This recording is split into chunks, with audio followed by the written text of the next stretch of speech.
I wanted to read this yesterday, but I'll just read it today. So this is part 2 of the post from MapleStory Universe. Part of the NFT Maplen, if you guys remember all of that. I'll see if I can attach this to the other video somehow, so you can watch part 1 and make sure you have all the information.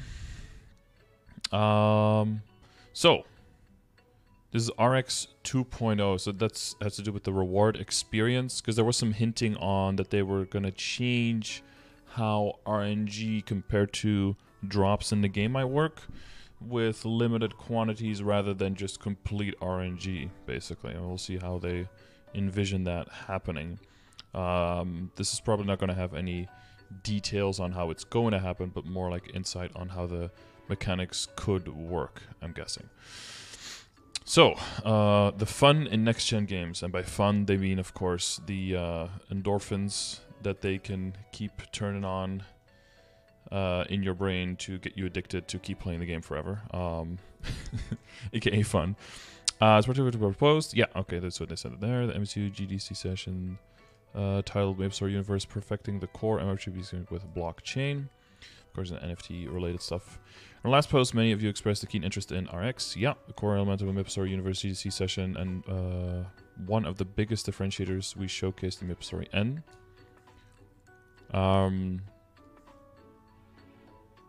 Yeah, but also that was not... He specifically mentioned MapleStory there and not MapleStory N in that first post, so that's why I was mainly interested in and reading into it, because I saw that as that they were going to change how drop rate works in the base game, and then because that would regulate how you would get stuff in MapleStory N as a result, and that would make sure that the MapleStory N market wouldn't go completely out of whack. That's how I read it. Well, that's how it was written, in my opinion. Today's post, which is the last of the two-part reconstruction of the GTC session, we will delve into more detail about what RX is and how we're taking it to further MapleStory N. Please note that numbers and descriptions of this article are provided for illustrative purposes only, and we will cover more details in later articles. MapleStory success factor equals RX 1.0. Next question: what does it take for an online game to be consistently successful over a long period of time? That's a good question. I think it has to do some kind of community interaction, most likely. It has to compete with the times while staying true to what the unique selling point was back in the day, whether it's art style, whether it's level of casual versus competitive. I think arguably for the GMS market, MapleStory only barely hung on by the skin of its teeth because Reboot came out when they went from being a more party-based and community-based MMO to a more single-player MMO experience. It's only because Reboot came out that I think GMS still exists. If Reboot hadn't come out in the way that it did and the timing that it did in Korea and then just randomly got copied over to GMS, I think GMS would have been shut down already, probably 4 years ago or something. That'd be my guess. Because the entry lies in game design allows the fun, the player's experience to remain even after repeated gameplay. I mean, there's a lot of what allows a game to stay successful and stay played. There's a lot of psychological warfare going on there. It's like a lot of marketing. It's like a lot of understanding how people respond to things and preying on that, basically. In the past, and this is why I kind of hate commercials and all that stuff. In the past, you would have a product that would solve a person's problem, and you'd be like, hey, this is the product that we have. This is the problem that we can solve. Consider buying it. But I think these days, a lot of products position themselves as solutions to problems you don't even have, or as things that just because other people want it, you should want it too, or it's almost presenting, how I want to say this. I just don't think it's sincere. A lot of it comes from just creating the demand on the person and needing the product, rather than there is already a demand and this product can help something that's there, you know? I feel like we've fundamentally moved away from that, and I think that consumers are not being protected from that adequately. But that goes into online gaming stuff as well. That goes into why Belgium and Netherlands, like Belgian and Dutch players, have almost no access to stuff in the cash up in MapleStory, because the whole game is accessible to minors, which is basically normalizing online gambling for minors, which all countries have, or all, but most countries have laws against gambling for minors and being illegal. But then online, suddenly everything goes. There's no protections. Everyone can access it right away. That doesn't feel right, and I think game devs as well should be held more accountable. And I hope more countries follow suit in okaying laws. But for that, you need younger people and people who actually are online to actually vote and to get representatives. So, you know, that whole that might take a while. But yeah, back to the article at hand, I guess. Therefore, the role of the development team is to clarify the core fun of the game, design it, and develop it in a way that reinforces it over time. I would say fun is a very shadowy word here, doing a lot of heavy lifting. I think it just has to do with player retention. Fun or perceived fun is definitely one of them. The other one is, for MapleStory, very, very strong one is fear of missing out, right? The FOMO. The fear of, like, if I don't log in every day, if I don't stay on top of the game, if I don't do my dailies and my weeklies all the time, I'm going to miss out. I'm going to fall behind. I'm not going to be prepped when new stuff comes out. My friends are going to be stronger. I'm not going to be able to do bosses with them, etc., etc. That's a lot. I feel that's a lot of what's going on as well. Probably more so than core fun, I would say. Definition of RX, yeah. The reward experience. I mean, this is how you can promote it and how you can, word it for the outsiders, I guess, for stakeholder presentations. Makes it look amazing like that. Winning items. We've all experienced the thrill of obtaining a desired item after the long hours of continuous failure and tiresome grinding. That is true. The problem, at least, that we have in MapleStory and GMS, like now trying to find... one thing I'm trying to find is monster cards for sets, and then you find out after like a few thousand times killing a boss that there was some problem with the spaghetti code somewhere, and the item apparently just doesn't exist anymore. Like it's not able to drop anymore.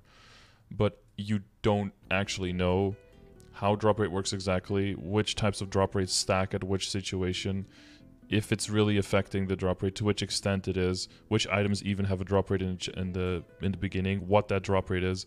All of that is completely hidden.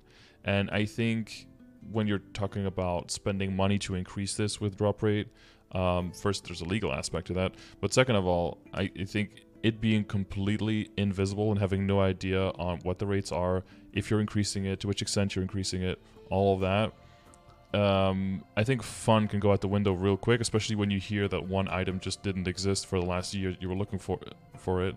And now you start questioning with every single item that you haven't gotten, well, do I just have like a bad seed, you know, like is it just, did I get a bad spawn and can I just not get it on my account? Are there some kind of weird things going on? And that was especially fed by the problem with, you know, the innerability recipes that we had in April, was it 2021, right? About 2 years ago.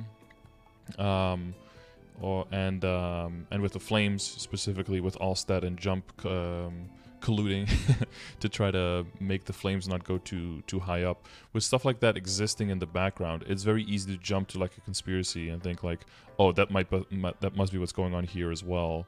And I think that makes, at least in GMS, and I think in KMS as well, right, where there's a lot of tumult there, made a lot of players unsettled as for, yeah, you mean you're chasing a drop for a while, but you're steadily like losing faith in the company who's playing the game if you don't even know if you're going to be getting it. For instance, fishing for hours in the rain in Animal Crossing and suddenly having a giant coelacanth? I don't know what that is. Giant fish, I guess. 15,000 bell. Land in your arms. I never do fishing games. The only fishing game I've ever done was in Ocarina of Time as Link. And then you have like the same fish that feels like it. Sometimes you're like, okay, this is like the giantest fish ever. This thing is fighting me so hard. And then you pull out like pull out the old 1-incher. And then one when you get the biggest fish, I think when you grab it, it's so big that it's actually still partially in the ground because it's like bigger than Link himself. Or farming Diablo 3, never played that game either. Finally seeing the light pillar effect along with the unique sound that signifies the legendary item. Direk told us about that apparently in Path of Exile you can customize sounds to certain drops and certain events in the game. So he made it so that whenever a rare or legendary drop drops, that he has like gachi sounds playing, so he knows when he gets something good. But Diablo and like Path of Exile stuff, to me that looks more like what a MapleStory private server would be, with like the constant dopamine hits of like thousands of monsters and thousands of drops, just to just keep you playing, almost like those mobile cookie clicker games where it's just like constant stream of influence. But that's the only, I haven't played them, so that's from what I've seen. I've decided to call this experience the moment when your heart pounds in your chest and you say, that's it, the reward experience. And I would say that would be a good thing, because, I'm in pitched waiting room on my character, most of my characters. That would be a good thing if it wasn't for the fact that those items have absolutely no value until you pass through the RNG stage of getting them to a good Star Force. These items have the potential of being good, but they're never the guarantee of being an upgrade or being something good. There's multiple layers of RNG, and I think that's the main problem. If it was very rare to get it, but then when you had it, you were done, you'd have like the Oz ring effect, for example. And then you have it, and then you're good, and then you can move on to the other thing. But imagine if you could also Star Force Oz rings, Some people would say like, oh, that's cool, we can get stronger. But most people would say like, please no. Because now, immediately, even though you'll be just as strong with an Oz ring that could be potential as one that you have now it'll feel like you're not as strong because there's a potentiality for getting stronger. So now there's going to be pressure by yourself, by seeing that, there are those empty stars, by other people. There's going to be pressure now that you're going to be expected to Star Force it. So now you're just not done anymore. And now there's an extra layer of RNG. Think about souls, for example. There's a chance of getting soul shards when you kill a boss. Then there's a chance of turning the soul shards into a magnificent soul that you want. And then when you use a soul on a weapon, there's a chance of like 1 in 7 of getting the stat that you want. So the amount of bosses you have to kill, like, you're not going to get happy with a soul shard anymore. You're not even going to get happy with the magnificent soul necessarily anymore. You're only going to get happy if you use it and it's usable, right? So you're giving like a partial dopamine hit, and then you're extending it again to like the next RNG event, and hoping that you get another dopamine hit there, and then another dopamine hit later. And for some people it'll work, but I think for some people you get fatigue, where it's just like, this item just doesn't do anything for me anymore. Like, oh yeah, getting a pitched item, that's cool and all. Once I get tapped to 22 or to 21, depending on your standards, then I'll be happy with it, But there's a really good chance it doesn't even get there. And then when I get another one, there's a chance that it blows up even faster, right? This might be a crucial difference between reboot and non-reboot. And if this is all built out of like non-reboot background, then, that's why I'm thinking differently about it. But, yeah. I've got 8k hours in PoE, can confirm I had a gachi filter at some point. It's good shit, right? Let's see where I... Oh yeah. As well as it's easy to make looting fun by consistently providing valuable items. By frequently placing valuable rewards for the players, we can continue to reinforce the core fun over time. Again, dopamine hits. But of course, if you give a lot of valuable items all the time, there's a good chance they lose some value because, supply and demand and that stuff. MapleStory is an online game where players start with different resources and time frame, growing at varying speeds, and have diverse playstyles. They interact, compete, and cooperate in one vast world where a unique economy system enables them to trade items with each other. Again, this is non-reboot, right? And seeing as reboot has grown a lot, and in GMS where it's basically the... I want to say like 90%? Is it 90% of the player base? Or it's more than 2/3, 3/4 of the player base? A lot of this is already not true. They do interact and compete, they cooperate, but there's no unique economy there, right? And there's no trade, which is a huge difference. So like if you're endgame in non-reboot, it's pretty easy, quote unquote, to get your hands not complicated. Might be expensive, but not complicated, to get your hands on a pitched item. But then the problem is upgrading it to the point where you need to get it. That's super expensive and costs you like an arm and a leg and another mortgage on your house. And if you're in reboot, it's extremely hard to get a hold on the pieces, but it's really easy to get the resources to upgrade it. But the problem is that it can fail, and then when it fails, it can take you a year, 2 years, even if you're soloing, to get another hand on the piece. And so they both have problems, but they have the opposite problem, you know, like acquisition of the item versus upgrading of the item. As a result, there are times when players might feel excited to discover what they think is a valuable item, only to find out that it is worthless after showing it off to others. That was mostly in GMS because of dupers and hackers, of course, which is happening as well right now. Apparently there's a crazy duper going around right now, and there's also a lot of mesos being bought and sold. Item values are going all over the place, which is indicative of people just buying a lot of meso and just paying whatever on the auction house just to get the item, because the mesos are not worth anything to them, right? And that's one of the main reasons I as well got away from non-reboot, because people just have no morals. Like, they just don't care about the people around them. They don't care about the game. They only care about their number going up, and that's just that pure selfishness. That's like the only thing that matters. And those are not people I want to play a game with, because I don't want to get an item that I know is valuable and then have it become unvaluable because someone else is breaking the TOS of the game. Like, that's not what I'm trying to waste my time on, right? And that would be a severe waste of my time. I always loved buying and reselling stuff in the market. I'm still doing it in non-reboot, right? With arcane weapons. But I rather play on a server like Reboot, where people are just blocked from being able to inflict value loss on other people because there is no trade, rather than play in a server where I can do what I want, but the other players don't like respect my don't respect the TOS, the contract that they've signed with the game, and don't respect the players or the game around them. Like, I'll just, it sucks that I have to settle for that, but I'll rather settle for that. So yeah. Where was I here? Oh yeah, conversely, they may assume that an obtained item is useless, but its demand could be higher than the supply, significantly increasing its value. This usually has to do with if it's a collectible, right? If it looks cool, if it's very, very limited supply, someone just wants it for a look, for an anvil or something, then it could be worth quite a bit. Due to the fluctuating nature of item values in online games, again, this is like assuming that there's no foul play, right?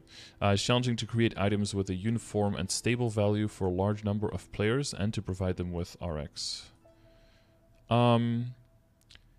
You say that, but what Maple and other games will consistently do is just power creep up, right? This is one of the main ways that you can do it. Just give it a little bit more attack, just a little bit more stat, and then at least the people who are min-maxing, they will always immediately see it as having a higher reward value, and they will be going for it. And then what that gives you is that gives people, at least when there's a trade, the ability to sell whatever they already had for a decent amount of money, because it'll be the best thing, you know, the second best thing that's available, but for a lot of people will still have been unattainable. So they'll just buy that as a big upgrade to whatever they have. You can recoup a lot of your money and invest that into the new piece to upgrade, or, you know, have enough money and then recoup some of the upgrade costs you've already done. Utility and rarity. Yeah, that's utility and rarity. I mean, yeah, that encompasses everything, but utility can be anything from it's more stat to I think it looks cute. That gives some utility to something, right? Or you could put like value or something, right? If you want utility and rarity to go together. They've set up 2 criteria for providing excellent RX in MapleStory's online value: utility and rarity. Utility. Item's utility refers to its versatility. Sure. How many different purposes it can serve. An item that can be used for multiple tasks is generally considered more valuable than one that can only perform a single function. I would say I don't agree with that. I don't think an item that can be used for multiple tasks is generally considered more valuable than one that can perform a single function. I think that's typically untrue. That's like saying a person who does a job where they have to do just anything, that is a person that's going to be paid more than a person who can just do one thing really, really well. I think that's pretty much exclusively wrong, I would say. Like, if you have a general surgeon or something, like, they will make a lot of money, but if you have any kind of specialized surgeon who does one thing, like, really, really well, they will always make way more money. If you have a person who's, like, a secretary or, like, a middle office manager who just has to do a little bit of everything, they're not going to make as much money as one person who has, like, a specific set of skills. Like, if you buy shoes for just everyday use, they're generally going to be pretty cheap. But if you have to buy specific shoes, like if you have to buy climbing shoes, if you have to buy fucking spiked mountain climbing shoes or something, those are always going to be more expensive. So I already kind of disagree with this prompt. They could be, you know, they could be more valuable, but I think in most situations it won't be. And they agree with me because in their example they say, for example, consider a pair of shoes designed to walk on slippery ice without slipping, compared to ordinary shoes, which would be the item that you can use everywhere else because it's in multiple tasks. You use on regular ground. Those specialized shoes are considered better items because they offer higher utility. So in this example, they agree with me and completely disagree with the thing they just said.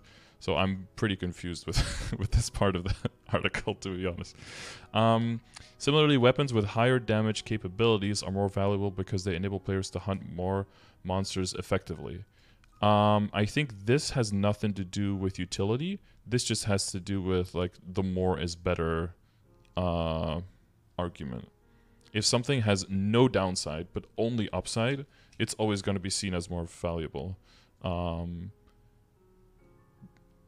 think almost always I can only consider like if something if there's like a very slight damage decrease but it looks way better or something. Some people will be willing to sacrifice a little bit of the damage for the looks. Like in a soul, you know, people could get like a 3% attack Crimson Queen Soul or something, but they'd rather have a Magnificent Dark Knell, even if it only gives like IED or Allstat, and they would sacrifice a little bit of damage there because it looks way cooler. But in general, it would have to look way cooler for a little bit of damage decrease, and if it looks even the same or slightly worse, and it also gives less damage, then people never use it. So I think this is a slightly different thing than the utility that's being discussed here, I would say. Therefore, an item's utility plays a critical role in determining its value in the game. I mean, that's true. I think their conclusion is true, but I think all of the arguments given here I think don't make are about make as much sense as Nexon's code, I would say. Maple Snowshoes useful everywhere pre-Big Bang. They're talking about utility, but ignoring other variables like cost, which is what you were discussing. Well, they're saying the item utility refers to how many different purposes it can serve. An item that can be used in multiple tasks is generally considered more valuable than one that can perform a single function. And then their example is a pair of shoes that can do only one thing, which is walking on slippery ice without slipping, comparing to ordinary shoes that you can use pretty much everywhere else. And that's why I guess they're trying to give an example of the exception, but that would be weird if you're saying like, we're doing this because A, because mostly A, and here's an example of when B. That feels a little weird, right? So we're talking about the value, even though the marketplace is gone, right? Upgrading costs, so the potentiality of the item, I guess. The value compared to being able to boss and being able to kill normal monsters.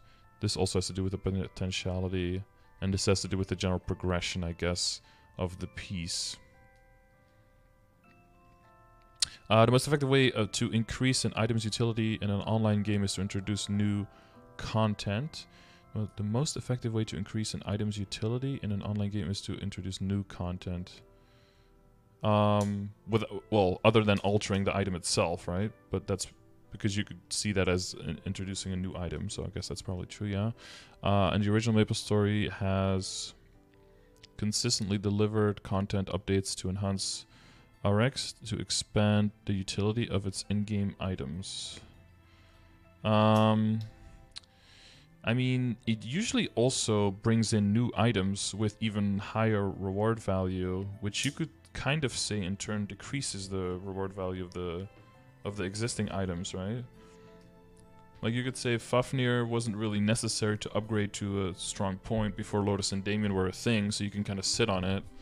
But then with Lotus and Damien coming out, you'd want it to be stronger, and you'd have more value in the Fafnir because you need that damage to kill Lotus and Damien. But once you kill them and you can get Abzo gear, then the longevity of like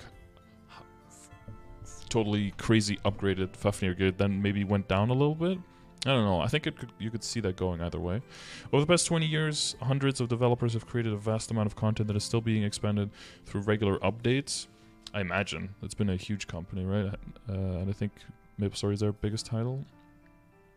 So ongoing process is the primary driver behind the expansion of item utility, increased item value, and the overall improvement of the game experience, strengthening RX. Sure. That's probably that part is probably true. I probably agree with that part. Rarity. Rarity requires that an adequate supply of an item should be provided based on the item's qualities. Rarity requires that an adequate supply of an item should be provided based on the item's qualities. Well, I would almost say that rarity requires that an inadequate supply is, right? If something is rare, it means that you would actually like more of it because the demand is kind of outweighing the supply, right? Then you would say something is rare. So I would add an in there. Say it's the opposite of an adequate supply and demand balance. If a good item is easily obtainable, that anyone can get it, it will naturally lose its value.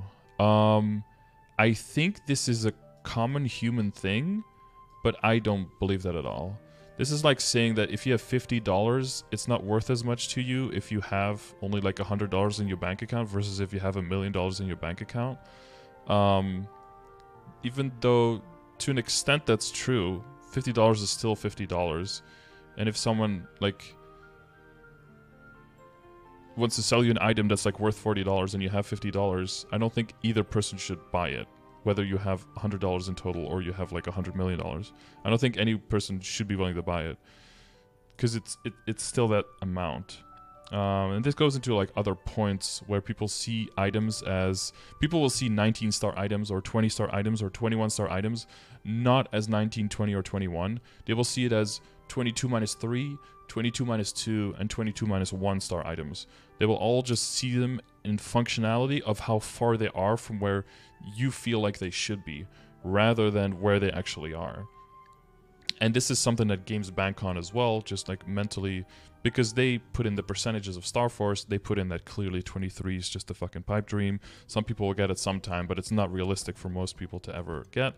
And this makes people project onto other people, oh, if you have 21-star gear, and a lot of people will just claim that they're doing it ironically, and it's like, haha, 22 or boom, or like, haha, 22 is free. But this peer pressure that they let people put on each other is one of the big drivers of getting people to play a long time, because I believe that you could do all the content in the game if you have full 21 gear. After a point, of course, it'll make sense to get stuff to 22. But if you have full 21 and full 21 gear, you can do Sarah. Like, Kalos might be a little bit tricky now, but you're mostly, like, Sacred Power gated. But you can do all the content in the game. The only reason that you feel like getting it is because you can, or because other people make you feel like you should, most of the time. It's not necessary for the game, right? But they know what they're doing, right? They know with the RNG and what they're placing. So, but losing its value, I guess technically true, but value is a subjective thing, right? It's not an objective thing. If you look at the objective, it doesn't lose any value. If you lose subjective, yeah.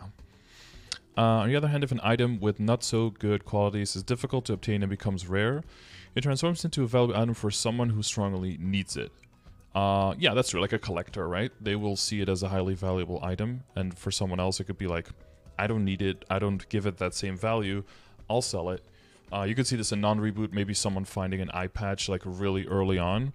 They might not need it at all. They sell it for a ton of money that can boost their progress through the game. And then later, when they have a lot more disposable income and they start needing an eye patch, they'll buy an eye patch at that point from someone else who got it early. And then that person can get a good start, you know, further in the game, something like that. Or it could be a collectible or, you know, a legacy item from an event, something like that. Oh, okay. Well, I agree with this first statement. If they're talking about rare and the adequate supply, if by rare they mean super common, but this is another thing, right? The way that you name these things, that mind fucks people as well. And there was this NFT game. Oh man, I got contacted by some NFT game to like promote it. Of course, I said no because all that stuff is just cringe. But there was this game where you could. You would play as guilds, as like a clan, and you would get these items, And then if you had enough of them, you could fuse them together into a higher rarity, and then you got a random roll, and then you could continue doing that. But the problem was there were like 36, I think, ranks of rarity, and only like the top 3 were worth anything, basically. And the lowest rarity was like common, and then uncommon, and then it was like mythic or something. Mythic was the 3rd rank, but there were 36 ranks. And it was like, just with how you name something, and because of people's reference frame to other video games, if you hear mythic, you think, okay, this is either the very strongest thing you can possibly get that's super rare, or maybe something just underneath that. But this has to be like one of the best things in the game. But for that one, it was ranked 3 out of 36. Or to simplify, 1 out of 12, which would be the same as like for MapleStory for potential, finding something without bonus potential, basically, right? So, yeah, like mystical cubes being... Now, mystical, I think... Mystical or the occult, I think that's more similar, but if they were called mythical cubes, that would sound really weird as a translation. Because to me, I associate that, but that's my own association as well. If I hear if I hear rare, epic, unique, I can put those in order, right? Mainly because of MapleStory, but those, usually it's like common, uncommon, rare, epic, unique, and then like legendary or mythical or... but what this game had with 36, the unique was their highest, because unique meant there was only one of them. So, that's also, again, playing mind games, right? Psychological warfare with the player base to get those dopamine hits in. However, there are times when the way players experience the game may deviate from what the development team intended as we update the content, for sure. This is why the team continuously monitors and tries to improve the gameplay experience to ensure that RX is operating as intended.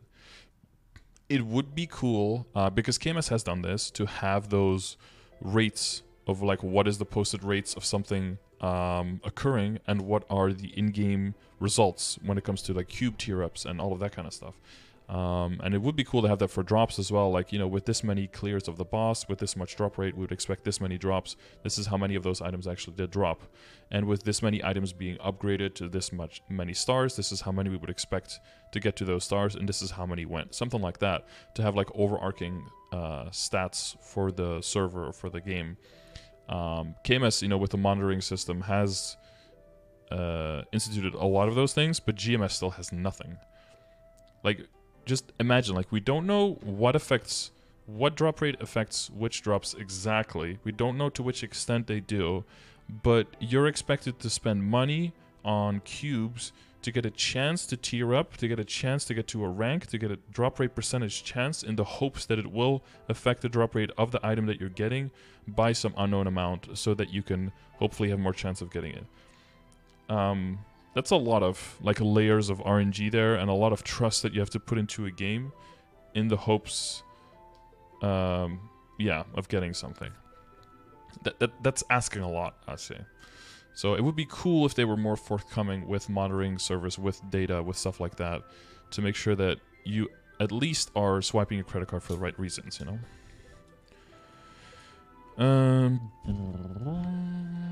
Where was I? Oh, here. We use real-time price monitoring to bring game design development and updates, as well as to monitor user trends after patches to make further improvements. In this process, we also detect and block macros and bots to eliminate RX destroying factors. Yeah, it's crazy that you have to do that, but, people are just selfish assholes, I guess. Can't really... that's just a reality, sadly. The biggest RX destroying factor is the illegal farming of numerous automated bots and macros that ultimately depreciate item values by oversupplying in-game items and currencies. I think that's pretty base. I think the biggest one is duping. It's allowing people to duplicate items. Because you have a 1, 2, 4, 8, 16, 32, and what have you. You can very quickly get to crazy amounts of items. And people who used to play MapleStory remember that basically Barra was a haven of, self-righteousness, of people banning people or looking weird at you if you were like in the 4th degree connected to someone who hacked one time somewhere, on a random Monday, whatever, on a random Tuesday. But then as soon as the raccoon masks with 30 attack and the 27 attack snowshoes or whatever came out, everyone jumped on that immediately because you could get stronger for not too much money. People will have their morals as long as they see it fit, and then they'll just completely abandon them as long as, you know, as they get the benefit from it. So I think something like that has a way bigger impact on the game economy than just like a few people botting. You know, if it's large scale, for sure. If whole areas are being overrun, we had, was it in early 2022, I think, in GMS, I think every single map in Lacaline and in Arcana, at least in Reboot, was had one or two Kanas in it just botting, and they had to ban like a few thousand people or a few thousand accounts and a few 10,000 characters. Yeah, that can become a huge problem. But one person who can dupe and get away with it for a long time can destroy an entire game economy. It doesn't have to be, you know, like a giant Chinese mesofarm is what I'm trying to say. To prevent this, Nexon has been sanctioning activities of these bots by having the development team directly cut off such activities, as well as having a specialized team of more than 200 people hold real-time monitoring for a more systematic and thorough counteraction. The cumulative number of accounts banned since launch is over 10 million. Wow. Far exceeding the population of New York City. That's pretty crazy. And that's just like the egregious, you know. If they had to ban everyone who ever broke like the TOS, then probably like 95% of the current player base would also be banned, because you've probably done something somewhere that technically breaks the TOS, right? So this is only like the egregious, really heavy rule breaking. They forgot to add the population of rats. Yeah. The far exceeds the number of humans in New York City and is almost 1/5 of the amount of rats in New York City. You know? Accounts with 10 plus years of activity. I don't know how they specify activity here, but it's a nice stat to put this on. 50 million plus. Average top 50% accounts with 200 plus level characters. Of course, as more regular players, you know that a level 200 character means absolutely nothing in these days. But, you know, if it's from a while ago, if it's like a 10-year-old account and you have a level 200 on there, that means that you played a decent amount. Average active period of 15 years. Top 10% is 17.7 years of activity. That's quite massive, since it's on 50 mil plus accounts with 10 years plus of activity. That's a big percentage. That's a lot of accounts.